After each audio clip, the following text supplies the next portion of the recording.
నిద్ర పట్టింది. అంత చలి ఉంటది అక్కడ. ఆ చలిలో 72 గంటలు తిరిగిన ఈ జీన్ వల్జీన్ ఒక గృహం కనిపిస్తుంది.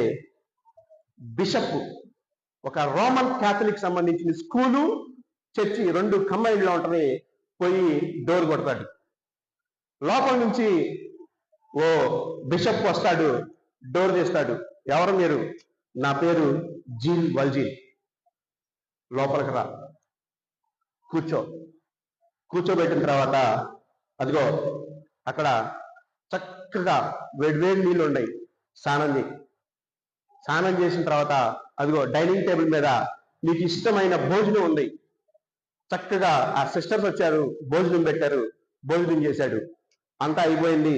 తర్వాత చక్కగా ప్రతి గదిలో తీసుకెళ్ళి ఇదిగో చక్కని పరుపు, మెత్తగా ఉంటది, పడుకో, నీకు పిల్లోలు ఉండి, నీకు దిండ్లు ఉండి, అది అక్కడ హీటర్ ఉంది, ఏసీ ఉంది, నువ్వు ఏది కావాలంటే అది పెట్టుకొని ప్రశాంతంగా పడుకో అని చెప్పేసి ఆ బిషప్ వెళ్ళిపోయి ఆ రూమ్ అప్పని చెప్పేసి బిషప్ వెళ్ళి పనుకుంటాడు.